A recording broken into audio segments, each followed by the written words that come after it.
funny, man. I tell all these jokes, and it all stemmed from like reflection, on my identity and myself. I look back to when I was younger, and by younger I mean like through like my teens even, and asking myself if I like deserve to call myself Latino, right? And like what it means to be Latino, and I felt like there were all these boxes that you had to check, right? You got to speak Spanish, you got to have this name, you got to be from here, you got to be able to handle spicy food. Si te enchilas fácil, no eres Latino, And I'm like, you ever been to Argentina? Like, and then I realized that I'm Latino for the very fact that I am, right? And there was this duality that existed, right? There was like, I separated in my mind as a kid. I was like, I'm white and Jewish, and then I'm Latino. I saw them as these two separate things, this duality, literally as if they were dueling and like butting heads. And what I realized is that duality was actually a singularity, and that's the beauty of being Latino and or Hispanic, right? The beauty lies in the fact that it's a culture and an ethnicity that is this melting pot of people from different races, backgrounds, religions, and experiences. And that's the beauty in it. And once I saw it that way, right? Once I look at these jokes and I go, oh, well, this is my Latino experience, I was able to embrace that identity for myself. And once I was able to embrace that identity for myself, I was able to grow within that identity and evolve as such. And continue to explore it and learn about it and realize like the nuance and the beauty within it through other people. And that was like 4 years ago. It hit.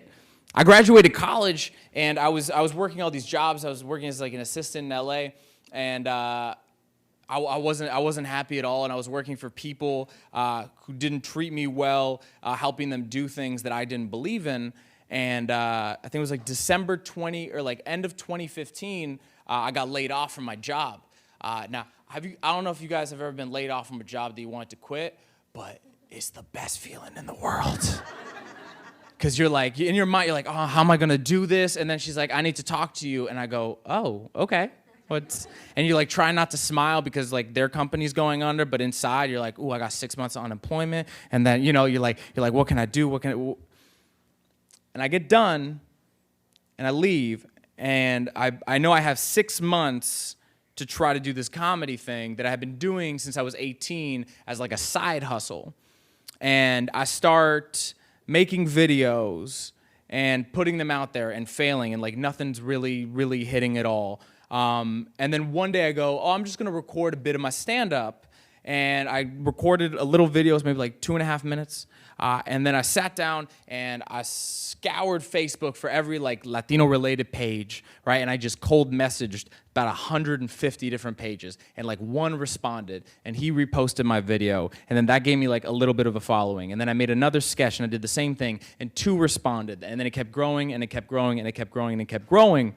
To the point where I was starting to like build an audience, and through building that audience was able to go out into the road and play shows in different cities and meet people from all over the country, and mostly like Latino crowds. Like I was in DC, and when somebody came up, he's like, hey bro, I think every Latino in DC was here tonight. And I was like, fuck yeah, like it was and the power in that and bringing the community together to me was inherently beautiful, and it all stemmed from realizing the beauty of what I was a part of, ultimately, right? And they were like, look, I know I'm like 26, and I don't know anything, right? And I look back at 22, I'm like, he didn't know anything. And I'm gonna be 30, I look back at 26, and be like, he didn't know anything. And a lot of you are probably way more successful and make more money than I do, and like, for sure. But sometimes, you ever like hear a kid say something, and you're like, oh man, I wish you don't know anything, but you know everything.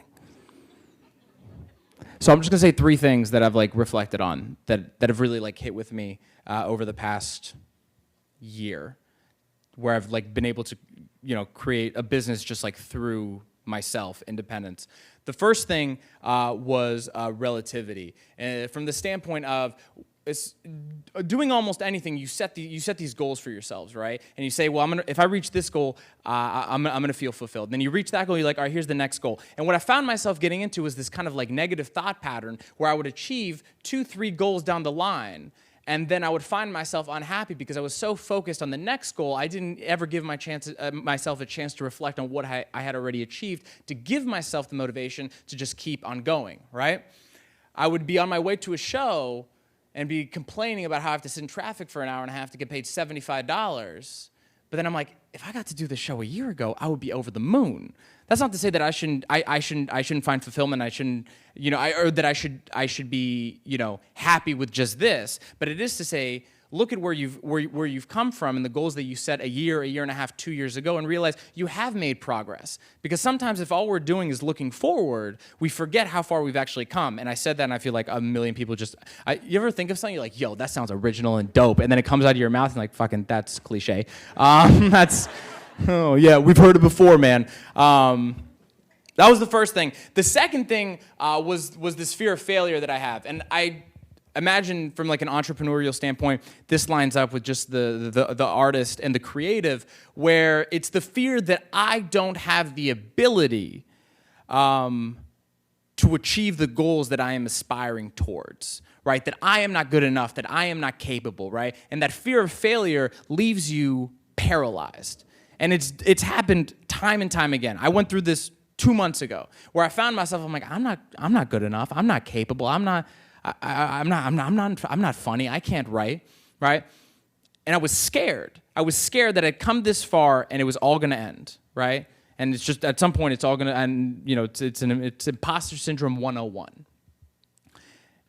And what I realized is I wasn't creating anything through that fear. That fear left me paralyzed. I'm not creating anything. I'm experiencing what I guess you could refer to as like creative anorexia, where I'm just like, I'm not nourishing myself with the act of doing, right? And once I force myself to just do, to just create, to just keep moving, even if there is failure within that doing, I find myself creating stuff, right, that gives me that positive reinforcement, because the product, the doing, is showing me, yes, I am capable, I am worthy, I am willing, I am capable of achieving the things that I'm working towards. So that was the second thing. It was just keep going and whatever. Another cliche. Just do it. Third one was I met a prophet a month ago. I don't know if she was a prophet. I was in New York, I was doing a show, and after the show, people come up and they take pictures and they talk and it's cool, and generally people leave. And sometimes there's people that like stick around after shows, right? And sometimes they're just like, they're very drunk and they want to talk, and I want to be, I feel very guilty if I'm like, all right, bye. So I talk to them, and eventually I peace out. But there was a woman, maybe late 40s, that stuck around at the bar. And I couldn't, it was a fine line between you're either really drunk or you're a prophet. I didn't know which one it was, because she was saying things that were like, your eyes are a reflection of someone else. And I'm like, oh man, that sounds like something out of Paulo Coelho book. You know what I mean? But also I was kind of scared. I felt like if I pissed her off, she was going to put a curse on me. She had brujeria vibes, I was like, I got to listen to her. And one thing she kept hitting on, she's like, don't abandon or forget the fact that you're Latino and how far that's brought you, and because that's the key to getting to the places that you want to go, right? And she kept repeating that. And I realized, in kind of in reflecting on that to be Latino is to be rich in experience, not only in your own experience, but in the experience of others within that community. For the very fact that to be Latino is to be part of something diverse, and within that diversity there is power, right?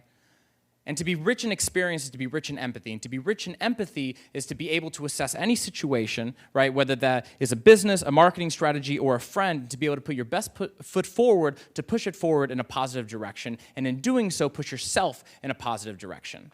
And obviously, within this room, everyone has a different experience, right? And there's crossovers and there's parallels within our Latino experience. That's the nature of it. And obviously, being Latino isn't the only part of our identity. And those crossovers and those parallels are what allow us to connect right off the bat.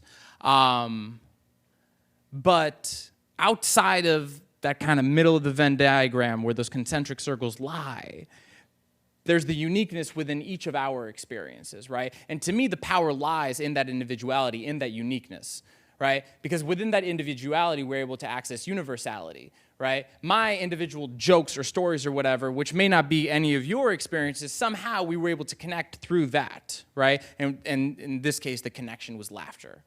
And for me, that is where the power in being Latino lies, is that universality that's linked to the individuality, which is linked to being Latino.